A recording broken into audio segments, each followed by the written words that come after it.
அதிமுகவில் இருந்து கே.ஏ. செங்கோட்டையனை நீக்கி பொதுச் செயலாளர் எடப்பாடி பழனிசாமி உத்தரவிட்டிருக்கிறார். அதிமுகவின் அடிப்படை உறுப்பினர் பொறுப்பு உள்பட அனைத்து பொறுப்புகளில் இருந்தும் நீக்கி நடவடிக்கை எடுத்திருக்கிறார். கே.ஏ. செங்கோட்டையனுடன் அதிமுகவினர் எந்த ஒரு தொடர்பும் வைத்துக் கொள்ளக்கூடாது என்றும் OPS உத்தரவு பிறப்பித்திருக்கிறார். இது பற்றி தன்னுடைய கருத்துக்களை தெரிவிப்பதற்காக நம்மிடையே OPS ஆதரவாளர் திரு கண்ணன் இணைந்திருக்கிறார். சார் வணக்கம் சார், இதை எப்படி பாக்குறீங்க? இது எதிர்பார்த்த ஒன்றுதானா? வணக்கம். இது ஏற்கனவே நீங்கள் சொன்னது போல் எதிர்பார்த்த ஒன்றுதான். முகவரி தந்தவர்களை முதுகில் குத்தியே பழகியவர், பழக்கப்பட்டவர் எடப்பாடி. அந்த வகையில் மீண்டும் தனது ட்ரேட்மார்க் துரோகத்தை மீண்டும் ஒரு முறை அண்ணன் செங்கோட்டையன் அவர்களை நீக்கி நிரூபித்திருக்கிறார்.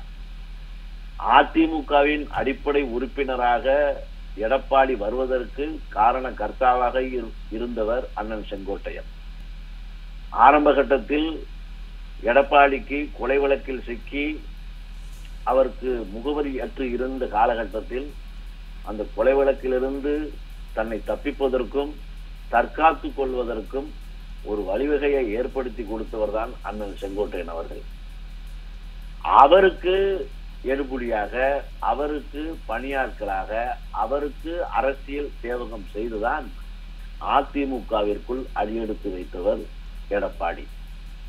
அவரை எப்படி இவரால் நீக்க முடியும்? கொஞ்சமாவது மனச்சாட்சி வேண்டாமா? இந்த கட்சியின் அடையாளமாக இருந்தவர் அண்ணன் செங்கோட்டையன்.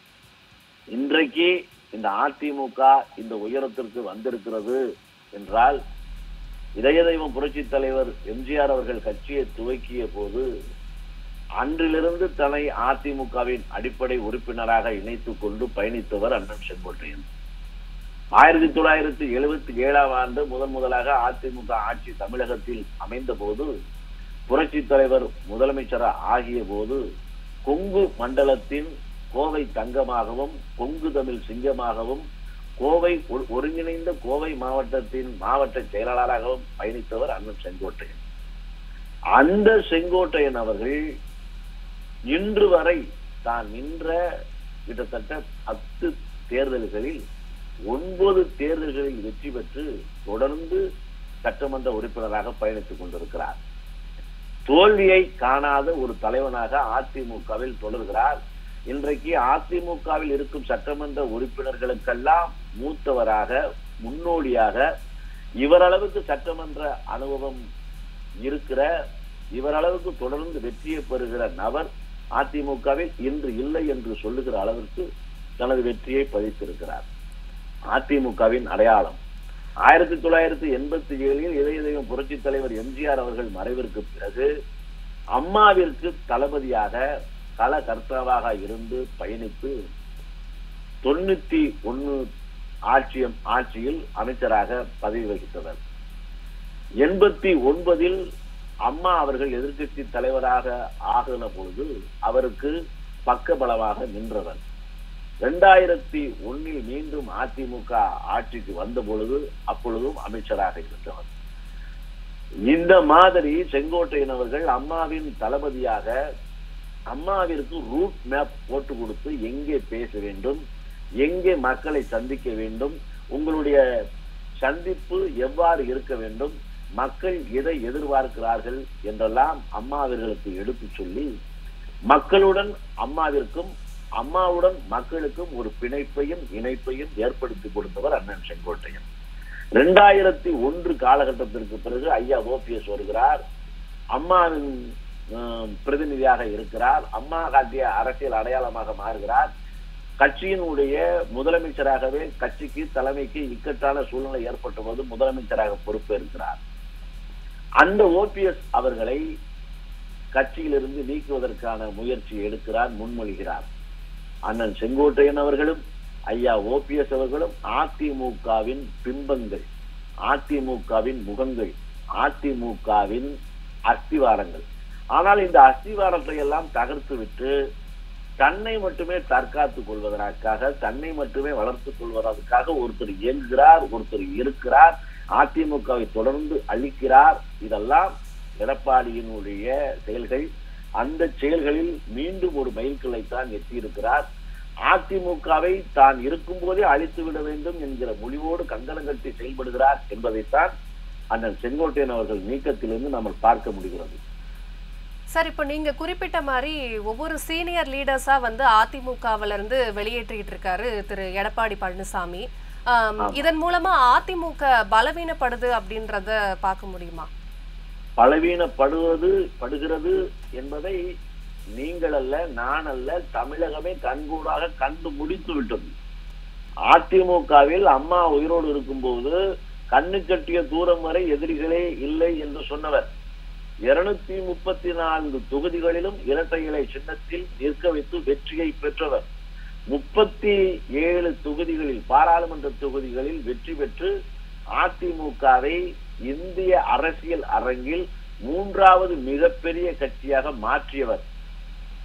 தோல்விகளே இல்லாத கட்சிகளாக எந்த தேர்தலை எப்பொழுது சந்தித்தாலும் அந்த தேர்தலில் அப்பொழுதே வெற்றி என்கிற நிலையை எட்டியவர் புரட்சி தலைவி அம்மா. இன்றைக்கு எடப்பாடி கையில் சிக்கி இந்த கட்சி எவ்வளவு சிரமப்படுகிறது, எவ்வளவு சின்னாபின்னப்படுத்தப்பட்டிருக்கிறது. எடப்பாடி தலைமையில் எந்த தேர்தலை எப்பொழுது சந்தித்தாலும் அந்த தேர்தலில் அப்பொழுதே தோல்வி என்பதுதானே தொடர்கதையாக மாறியிருக்கிறது. ஆக அதிமுக பலகீனப்பட்டிருக்கிறது என்பதற்கு இதைவிட பேர் எடுத்துக்காட்டு வேணுமா? கைப்புண்ணிற்கு எதற்கு கண்ணாடி? எடப்பாடி இருக்கும் வரை அதிமுக தோற்கும் என்பதுதானே உறுதி. சார், ஆனா எடப்பாடி பழனிசாமி என்ன சொல்றாருன்னா, கட்சி தன் கையில இருக்கு அப்படின்ற பட்சத்துல நாங்க தான் வெற்றி பெறுவோம், திமுகவை நாங்க தான் வீழ்த்துவோம் அப்படின்னு சொல்லியிருக்காரு. ஆனா இந்த பக்கத்துல நீங்க பார்க்கும்போது ஓபிஎஸ் அவர்கள், டிடிவி தினகரன், சசிகலா அவங்க எல்லாம் இப்ப ஓரணியில இருக்காங்க. அப்படின்றப்போ இவங்களோட அடுத்த கட்ட நகர்வு என்ன மாதிரி இருக்கும் சார்? எடப்பாடி தான் கட்சி என்கிறார். நம்ம ஒத்துக்கொள்கிறோம். கட்சி இருக்கிறது, கொடி இருக்கிறது, சின்னம் இருக்கிறது, நிர்வாகம் இருக்கிறது, நிர்வாகிகள் இருக்கிறார்கள். மக்களும் தொண்டர்களும் உங்களுடன் இருக்கிறார்களா? வெற்றி உங்களுடன் இருக்கிறதா? உங்களால் கட்சியை வைத்துக் கொண்டு அதிமுகவின் அழிக்க முடியாத சின்னமான வெற்றியின் சின்னமான இரட்டைலையை வைத்துக் கொண்டு உங்களால் வெற்றி பெற முடிகிறதா? 47% இருந்த அதிமுகவின் வாக்கு வங்கியை 20% பலகீனப்படுத்தியதுதானே பழனிசாமியினுடைய பராக்கிரமம். ஐயா ஓபிஎஸ் அவர்கள் வாங்கிய வாக்கு ராமநாதபுரத்தில் 3,42,000 வாக்குகள் வாங்கியிருக்கிறார். இந்த வாக்கு யாருக்கான வாக்கு? அண்ணன் தினகரன் அவர்கள் 3 லட்சம் வாக்குகளை வாங்கியிருக்கிறார். இந்த வாக்கு யாருக்கான வாக்கு? இவர்கள் தென் மாவட்டங்களில் 7 தொகுதிகளில் அதிமுக டெபாசிட்டை பறிகொடுத்திருக்கிறது. இந்த பரிதவிப்பு யாரால் ஏற்பட்டது? 7 தொகுதிகளில் டெபாசிட் போய் 13 தொகுதிகளில் 3ஆம் இடத்தை பிடித்து 4 தொகுதிகளில் 4ஆம் இடத்தை பிடித்து அதிமுக பின்தங்குகிறது. பாஜகவை தாண்டி பின்தங்குகிறது. நாம் தமிழரை தாண்டி அதிமுக பின்தங்குகிறது என்றால் அதிமுகவை பின்னோக்கி இயக்குவது யார் என்பது ஏற்கனவே நிரூபிக்கப்பட்ட ஒன்று. பழனிசாமி என்ன நினைத்துக் கொண்டிருக்கிறார்? அதிமுக கட்சியை அழிந்தாலும் பரவாயில்லை, அது மீண்டும் ஆட்சிக்கே வராவிட்டாலும் பரவாயில்லை, நான் அதிமுகவில் பொதுச் செயலாளராக நிலைக்க வேண்டும், நீடிக்க வேண்டும், அப்பொழுதுதான் எனக்கு இந்த இருப்பை தக்க வைக்க முடியும். அதிமுகவின் அழிவில் அவர் குளிர் காய்கிறார், பலனடைகிறார்.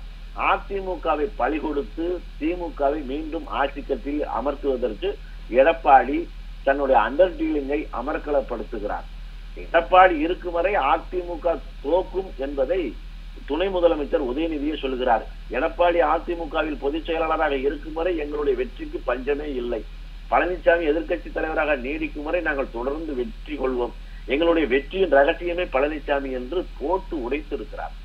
இதெல்லாம் கவனத்தில் கொள்ளாமல் எடுத்தேன் கவிழ்த்தேன் என்று அதிமுகவின் முகங்களை எல்லாம் நீக்குவது, அதிமுகவின் அடையாளங்களை எல்லாம் அழித்துவிட்டு புரட்சி தலைவர் எம்ஜிஆர் இயக்கத்தை சிதைத்துவிட்டு அவருடைய ஆன்மாவுக்கே எதிராக பழனிசாமி பயணித்துக் கொண்டிருக்கிறார். இது அவர் அரசியலுக்கும் நல்லதல்ல, அவருடைய எதிர்காலத்திற்கும் நல்லதல்ல. அதிமுகவில் பழனிசாமியின் இருப்பு அதிமுகவின் அழிப்பு என்பதை நாங்கள் உணர்ந்திருக்கிறோம். அதனால்தான் ஐயா ஓபிஎஸ் அவர்கள், அண்ணன் செங்கோட்டையன் அவர்கள், சின்னம்மா அவர்கள், அண்ணன் தினகரன் அவர்கள், இன்னும் அதிமுகவில் இருக்கும் முக்கிய புள்ளிகள் எல்லாம் ஒன்றிணைந்து ஒருவருடைய நலத்திற்காக அதிமுகவை அழிக்கிறார். ஒருவருடைய தன் சுயநலத்திற்காக அதிமுகவின் எதிர்கால வாழ்வை கெடுக்கிறார் என்பதை உணர்ந்து அந்த ஒருவரை அதிமுகவிலிருந்து அப்புறப்படுத்திவிட்டால் அதிமுக ஒன்றிணைவதில் எந்த பிரச்சனை இல்லை என்பதை எல்லோரும் உணர்ந்திருக்கிறார்கள். அதனால் கூடிய விரைவில் எடப்பாடி இல்லாத அதிமுக உருவாகும். மீண்டும் அதிமுகவை ஆட்சி கட்டிலில் அமர்த்துவதற்கான கூட்டு முயற்சியை அனைவரும் மூத்த தலைவர்கள் எல்லாம் ஒன்றிணைந்து ஏற்படுத்துவார்கள். அதுதான் மூத்த தலைவர்களின் திட்டமாக இருக்கும். சார், இப்போ சட்டமன்ற தேர்தல் வர இருக்கு. இப்ப செங்கோட்டையன் அவர்களையும் எடப்பாடி பழனிசாமி கட்சியிலிருந்து வெளியேற்றி இருக்காரு. இந்த பக்கம் ஓபிஎஸ் அவர்கள், டிடிவி தினகரன், சசிகலா எல்லாரும் இருக்காங்க. சோ இவங்க எல்லாரோட கூட்டு நிலைப்பாடு அப்படின்னு ஒரு புள்ளியில நம்ம இணைக்க முடியுமா? கண்டிப்பா. அதாவது இவர்களெல்லாம் நீக்கிவிட்டு எடப்பாடி என்ன சொல்லுகிறார்? நான் களை எடுத்து விட்டேன் என்கிறார். பாவம், களைக்கும் பயிருக்கும் அவருக்கு வித்தியாசம் தெரியவில்லை. பயிரை எல்லாம் புடுங்கி எறிந்துவிட்டு களைகளை மட்டுமே கூட வைத்துக் கொண்டு நான் களை எடுத்து விட்டேன் என்கிறார்.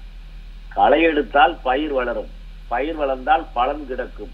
ஆனால் இதுவரை பழனிசாமிக்கு எந்த பலனாவது கிடைத்திருக்கிறதா? ஆக அவர் வளர்த்து கொள்வதெல்லாம் களைகளை மட்டும்தான். அது பதர்களைத்தான் அவர் நெல்மணிகளாக நினைத்துக் கொண்டிருக்கிறார். அதனால் அவர் தொடர் தோல்விகளை தொடர்ந்து சந்திப்பார். இது நரகாசுரன் ஆட்டமாகவும் அசுரனின் அரக்கத்தனமாக செயலாகவும் அதிமுகவில் தொடர்கதையாக தொடர்வதை இன்னமும் வேடிக்கை பார்த்து கொண்டு வெற்றியாக இருக்க முடியாது. பழனிசாமியினுடைய தான் தோன்றித்தனத்திற்கு ஒரு முற்றுப்புள்ளி கூடிய விரைவில் வைக்கப்படும். இது எல்லாமே டிசம்பருக்குள் நடத்தி முடிக்கப்படும். கூடிய விரைவில் மக்கள் எதிர்பார்ப்பது, தொண்டர் எதிர்பார்ப்பதெல்லாம் எடப்பாடியை எப்பொழுது நீங்கள் முடிவுக்கு கொண்டு வருவீர்கள்? அவருடைய இந்த அரக்கத்தனமான ஆட்டத்தை எப்படி முடித்து வைப்பீர்கள்? அரசியலும் தெரியவில்லை, ஆளுமை புரியவில்லை, அரசியல் ஞானம் எதுவும் இல்லை, மக்களுக்கு விவரமான திட்டங்களை தீட்டி விலைக்கு சொல்ல தெரியவில்லை. கம்பராமாயணத்தை எழுதியது சேக்கிலார் என்றுதான் உணர்கிறார். ஆபிரகாம் லிங்கனை ஆப் என்று அரை மணி நேரம் இழுக்கிறார். எந்த புஸ்தகத்தை படித்தோம், எந்த நூலை எப்பொழுது எடுத்தோம் என்பது எதுவும் தெரியாமல் இருக்கிறார் என்கிற சிந்தனை, செயல் எல்லாமே கள நிலவரத்தில் பொதுமக்கள் மத்தியில் கீழே வரைக்கும் பயணித்திருக்கிறது. அதனால் தலைமைக்கு தகுதியற்ற எடப்பாடியை இனமும் தலைமையேற்க வைப்பது மூத்தவர்களுக்கும் முன்னோர்களுக்கும் கழகத்தின் நலனுக்கும் நல்லதல்ல என்பதை கருத்தில் கொண்டு எடப்பாடியை நீக்குவதற்கான என்ன வழிதான் அப்படிங்கிறதான் இனி எல்லோரும் மக்கள் விருப்பப்படி, தொண்டர்கள் விருப்பப்படி எடுப்பார்கள் என்று நான் கருதுகிறேன். நன்றி சார். இணைப்பில் கருத்துக்களை பகிர்ந்தமைக்கு நன்றி சார். நன்றி, வணக்கம்.